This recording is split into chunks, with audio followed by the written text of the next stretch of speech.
How do you live with the tension of conflict that's guaranteed? It's guaranteed.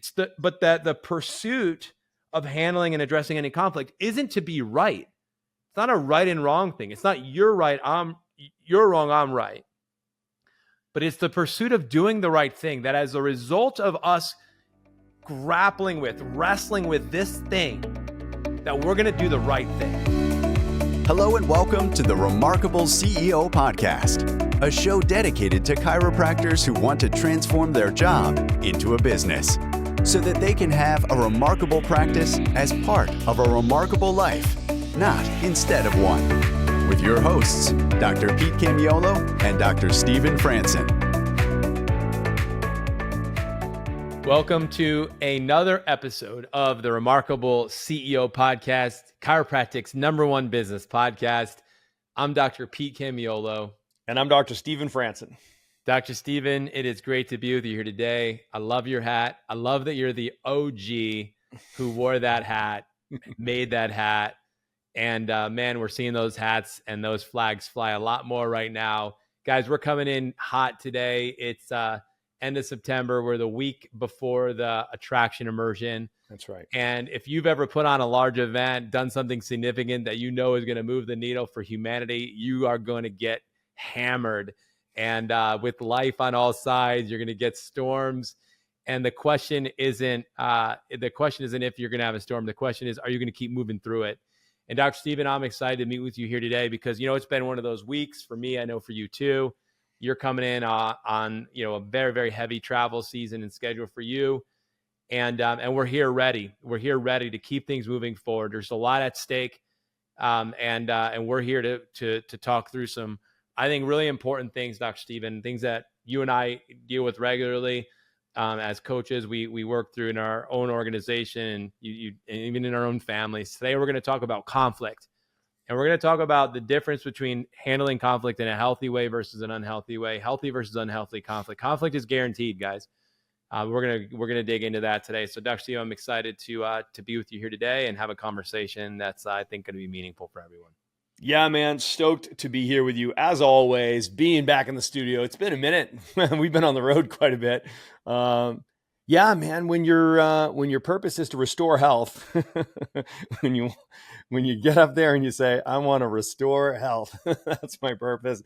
That's a big job. And for 30 years of my life, I've started every morning with the prayer of Jabez and just expand my territory, Lord. And when you ask for it, he's faithful and he just gives you so much. And, God is good. He just wants us to make all our big mistakes in a small room before he gives us a bigger room. So don't be surprised when he starts giving you a bigger room.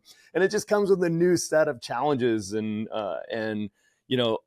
the only answer is gratitude. And like where we started our conversation this afternoon before we started filming was, just to say thank you. It's like, this is exactly what I asked for. And he's got us exactly where he wants us. So wherever you are today, like as you're listening, just take a beat and just say thanks, right? So just be grateful and just recognize that this is exactly what you asked for. This is exactly what you prayed for. And so often, the new territory comes with new challenges and requires new skill sets and a new perspective and a new gear. And that's a great sign. So you might find yourself at a place where you're just like, man, I feel so stretched, or man, I feel the weight today, or man, I'm, what's with this conflict going on over here? And just as you said, Dr. Pete, it's part of it. And so it's just a big part of it. And so as leaders, we want to make sure that we recognize that we got to be prepared for it. We can't be surprised by it. We've got to build skills, and today's conversation is going to be great for that. So, as you said, coming in hot, I had the opportunity to be at UAC last weekend, the Ultimate Achievers Club last weekend, which was awesome. Had a privilege to be able to address that group of people, which was really cool.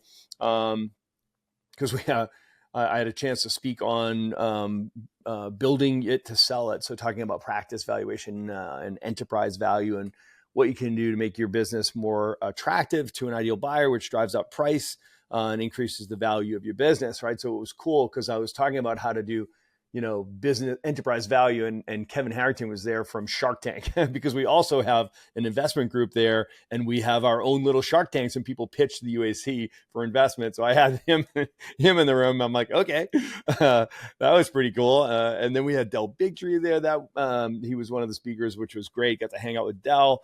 Man, that guy's on fire for chiropractic. He's just so aligned with us as chiropractors and our mission and our purpose. He's grown up under chiropractic era. Everybody knows him as a champion of chiropractic and such a champion of what we do and how we do it. And the big how is just having access and having the freedoms to be able to communicate without censorship, being able to have reach.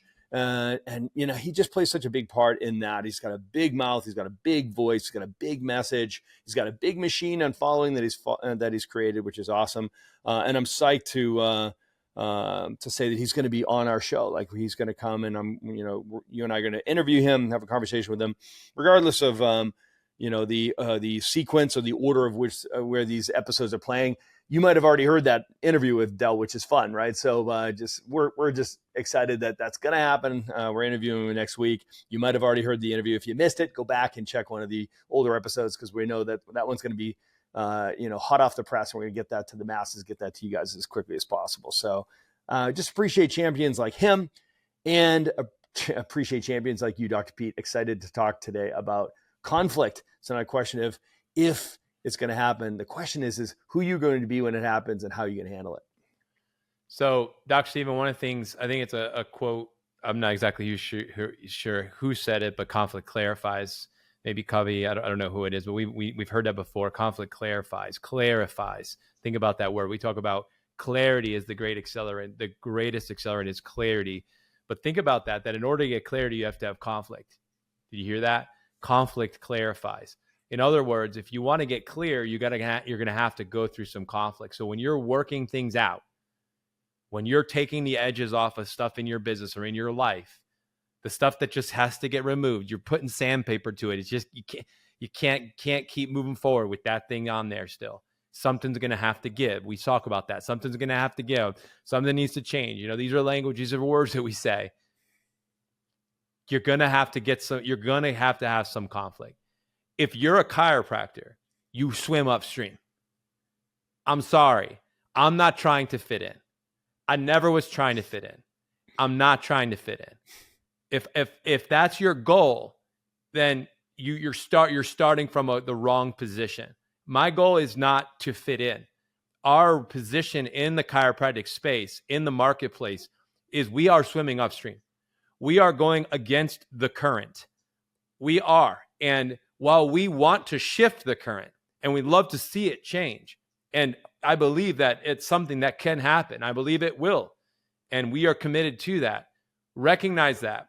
So if you chose to be a chiropractor, you have chosen to be in a state of conflict, meaning you're pushing against mainstream medicine, the paradigm of the modern day. And we know in this nation, in America, we know that it is hook, line, and sinker. And we are swimming against that. And so this is a business podcast. We talk shop. We're talking business. And today, I felt strongly about this as a subject. And the reason why is because, again, where we're airing this is we're coming up to the quarterly turn. We're third to fourth quarter shift. Anytime you come up to a quarterly, you should always be sitting in the situation that you're in. You should be doing a brutal facts assessment and audit of your business and saying, man, where are we at? And I'm telling you, things might be nailing it. You might say, wow, look at all these metrics that are ahead of track. Look at all these ones that are on track. But there are going to be some that are behind track, right? You're always going to live in the tension of ahead of target, on target, behind target. It's always going to be happening. There might be more behind targets this quarter. Next quarter it might be, hey, we're more on target or ahead.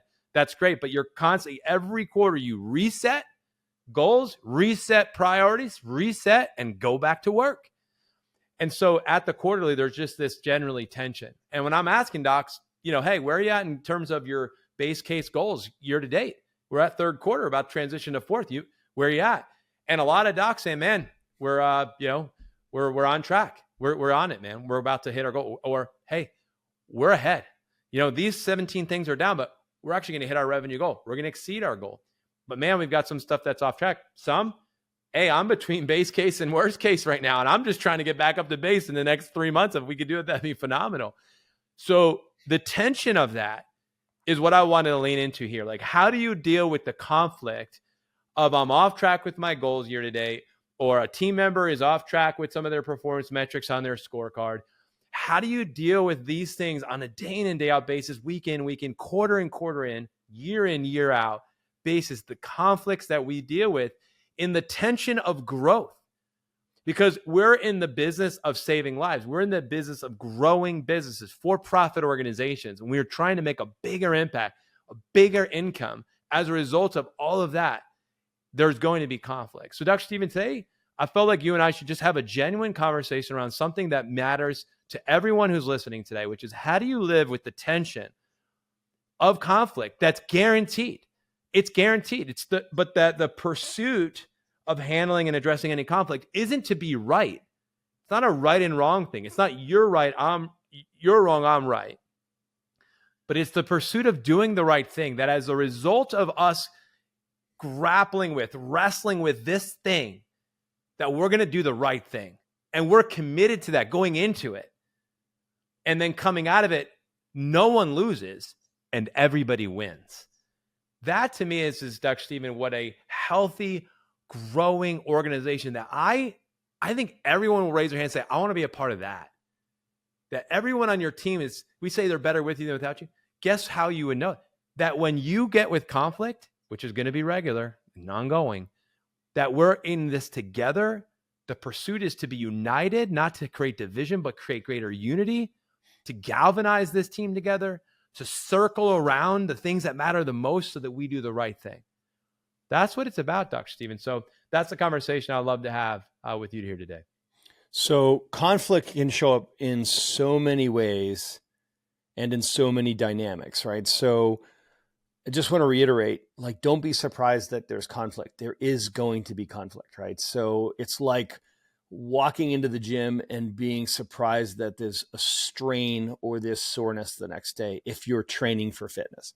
It's like being surprised that when you step on the football field, you get whacked when you're on the field. You're gonna take some hits. It's like being surprised that when you paddle out surfing on a good day that you're gonna get hammered, right? So you're gonna have some hold downs, right? So, like, it's just part of it, right? So if you I think the first thing to address mentally is don't be surprised by it, right? Mm-hmm. Don't be frustrated by it. Don't literally you have the opportunity to just ready yourself for it so that you're going to a place that you know well, right? So, and you've already trained yourself, your identity, your responses, your skills that you've built up, so that we can overcome probably some of the reactions that are very nature. Our very nature might be to react in a certain way. We've got to overcome that. As leaders, we've got to be able to develop the muscles of restraint and response, right? So all of those things are skills that you develop, right? So that's why God's got you in the gym, right? So to work, on those muscles in a small room so that when you get into a bigger room, there's going to be bigger conflict, right? But you've already got the core strength that came with years of laps around the track. And, you'll never be able to do great things unless you do small things greatly, right? So in just being able to deal with those things and just recognize that each one of those reps, each repetition is just building that core strength of, who you are. So it actually becomes the natural way you respond in those situations of conflict. It might be conflict between you and somebody on the leadership team. It might be conflict between you and one of the team members. It might be conflict between you and a patient or a client or a customer or a practice member. It might be conflict between you and somebody out in the community. It might be conflict between you and a peer, or conflict between you and the board, or a merchant or a provider. Like, you guys can see it. It's like all around you, this rife with opportunity. Or maybe on your team, there's some conflict, right? So, or maybe a patient has a conflict with a team member. You guys follow me? It's like this thing comes in 31 flavors, right? So, and you've just got to be on the ready, and you've got to have some fundamental skills, and I call them frames, that you just keep in your back pocket that you can pull out, and be like, okay, I have a tool for this, right? So in this situation, I'm going to take a breath, take a beat. I'm going to respond, not react. and I'm going to get out of my lizard brain. Right? So trust me, Dr. Pete, I love a good argument. I love a good fight. Right? So, and that doesn't serve me as a leader, right? And it doesn't serve my team, and it's certainly not the person I'm trying to become, right? So it's intentional, right? You've got to be deliberate. You've got to choose to develop the skill sets of how to lead every situation, great situations and hard situations. You've got to put yourself on the field, take the hits, paddle out, take the waves, right? And just go to the gym, put more weight on the bar, and fight gravity, man, and just get yourself ready for the next level that God's got in mind for you. I think it's important. I want to double down and click on something you said, which is you got to train yourself to be ready for it. And I think that's really the mark of a leader. When we ask the question, who do I need to become? You're implying by saying that you're not going to stay the same. In other words, things are going to change. You're going to change, and the things are going to change around you. And if you're good with status quo, you're good with where you are, and you just want to sit back, relax, kick your feet up, and just be like, I'm going to cruise this way for the rest of my life. Like that is not, a leader doesn't ask the question, who do I need to become? So that person is not asking them. You're asking that question, who do I need to become? You're training yourself to be ready for growth. You're training yourself to be ready for transformation. In the CEO transformation system, which is part of our coaching program, which honestly is it's the most amazing journey to go through. I get to journey through that, Dr. Stephen, like you, is so many doctors and it's just, every time I'm about to launch a few new cohorts here in the beginning of the fourth quarter. And I'm excited to re-engage with that content, that training material. And because I coach them through it, but what's awesome is that you coach through it, you go through it. And that's right. And so it's fitness. It's fitness. Yeah. So it's an amazing thing. And it's a transformation that we're talking about, Dr. Stephen. And, in an organization that's growing, if your practice is by design to grow, let's say you want to grow to the next level. And part of that growth means I'm going to bring in on an associate. And this has been something you've been obsessed with, thinking about for, let's say, 2 years. And then you bring on the associate doctor.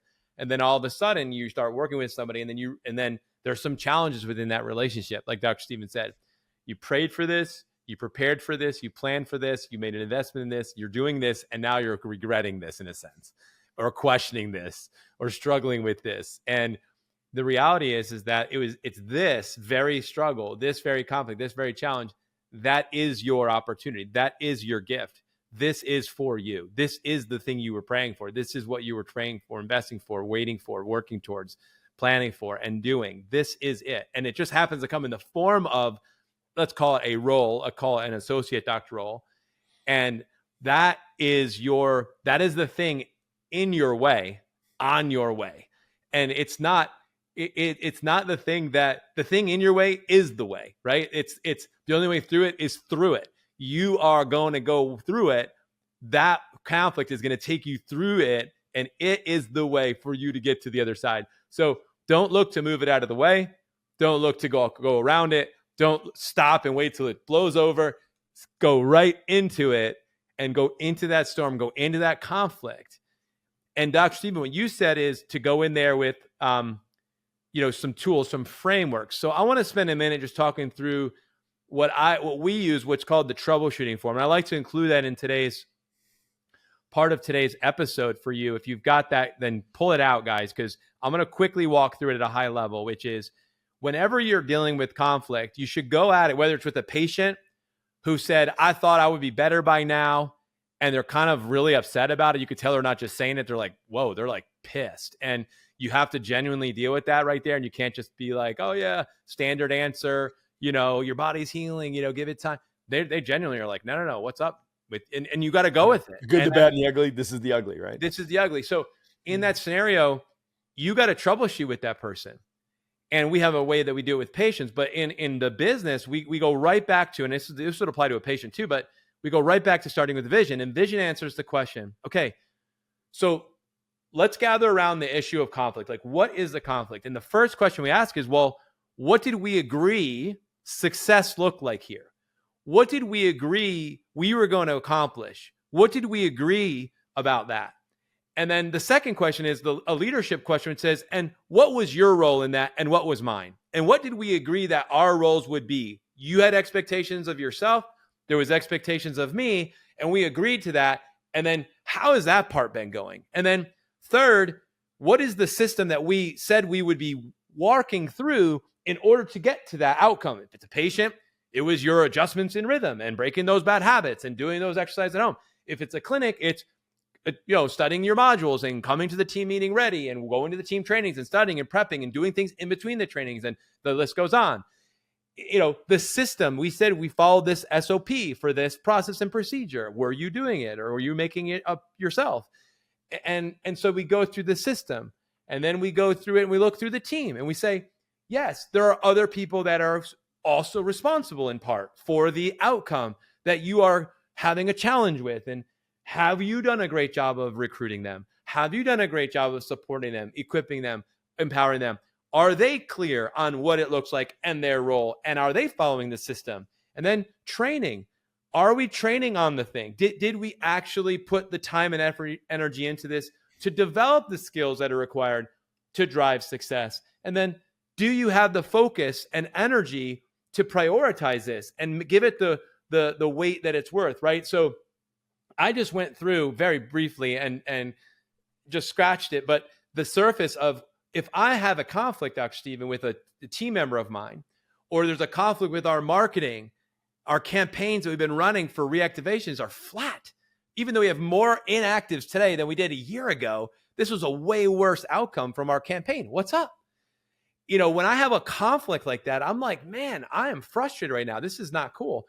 Well, guess what? You go right back to a very systematic and organized way to deal with that in a way that's going to be productive, right? To drive, hopefully make the change that's needed to drive the outcomes that we want. That's a troubleshooting form. So if you don't have a form like that, Dr. Stephen, it's one of my most important tools that I think gets underutilized.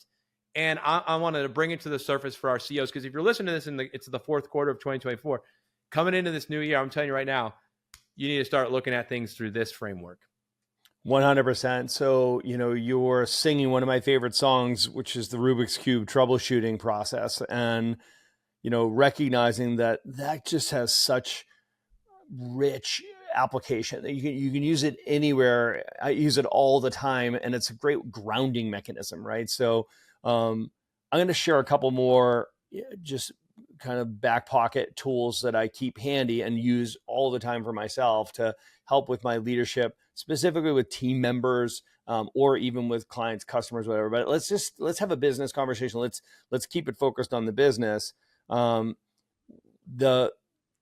first side of the Rubik's Cube is vision, right? So, and it's so important that all worthwhile work begins with a clear and compelling vision that we agree on, right? So it's just like, if you don't start there, you're just destined for failure, right? You have to recognize you're inviting so much conflict.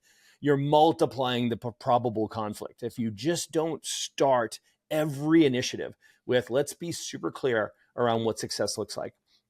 And if you're going to do something together, some level of partnership or collaboration, if we're going to be working together, whatever it is, it's like, we need to agree on it. It's like, this is what success looks like. And as the visionary, your job is to cast the vision, but you have to get buy-in.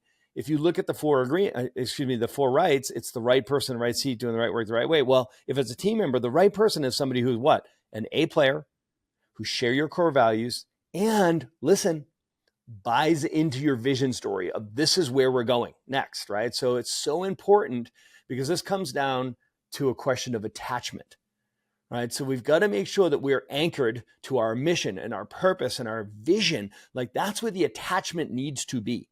Because when you have conflict, the conflict could be interpersonal, but it really shouldn't be. It should be, there is a conflict here because we have lost sight of our vision, right? Or we are not walking out our mission, or we've somehow gotten off track from our purpose, right? So, or we disagree, we had an expectation and agreement around how we were going to get there, and there's been some type of breakdown there. Or maybe we broke down and didn't set expectations and agreements. You follow me? It's like we have got to recognize that the attachment can't be to being right.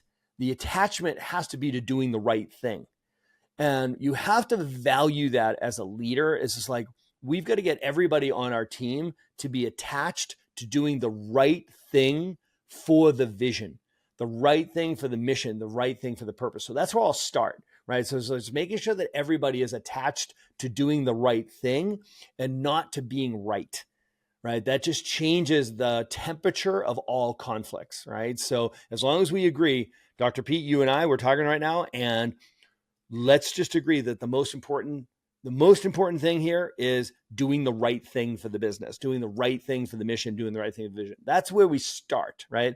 That's how you get on the right playing ground, right? The right playing field. Once you've established that culture and that dynamic on your team, in my back pocket, if there is a conflict, I always stop and I'm like, okay, is this a person, a process, or a project, right? Like, it's like, if something is underperforming or something's off track or whatever, and there's a conflict around it, is it a person, right? So is it a person issue, or is it a process issue? No, we got the right person, but the process is wrong or broken, or they don't know the process and there's a training around the process. No, this is a process thing. We need to fix the process or better the process or train the process or refine the process or optimize the process.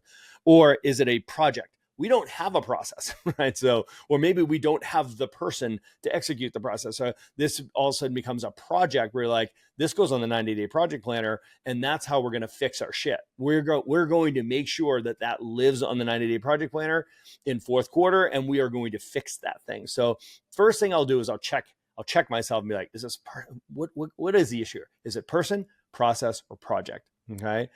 Once I get on the other side of that and I've identified that, I'll ask the one frame, which helps me get to the answer very, very quickly, which is what's called the MBD frame. MBD is more, better, or different, right? So it's like, okay, we agree, we're off track. We agree on what the vision is. We're attached to that outcome, whatever. We understand that this is a process problem. For example, we just identified that. Now we have to ask, more, better, or different? What do we need to do here? Do we need to just do more? It's a volume issue. We're just not doing enough, or we're just not doing it often enough, or we just are not investing enough. Like, we just need to do more of that, and then we're going to get the outcome. Or maybe we need to do it better. Like, this is a skill issue, right? And what ends up happening is we're off track because we just lack skills, and we need to work on our skills so that we're actually executing better and at a higher level. Or the third scenario, which is, hey, you know what? We need a better strategy. We need to do this differently, right? So we need to take a different approach, a different methodology, a different tactic, because we could just keep slamming our heads against, we get the right people and they're doing things the right way, but that way is not working. And we need to change. Dr. Pete, I love the MBD framework. It helps you get to the answer right away. And it doesn't make it about a person. It makes it about a process so that you can focus on that. And as long as everybody's attached to doing the right thing as opposed to being right, man, you'll end up with a remarkable outcome. Thanks for listening to this episode of the Remarkable CEO Podcast. Remember, what the world needs now is chiropractic. And what chiropractic needs now is more successful chiropractors. If you like this podcast, please subscribe, share with a friend, and leave us a review. And if you'd like to connect with us personally, direct message us on Facebook, LinkedIn, or Instagram. Now go and be remarkable.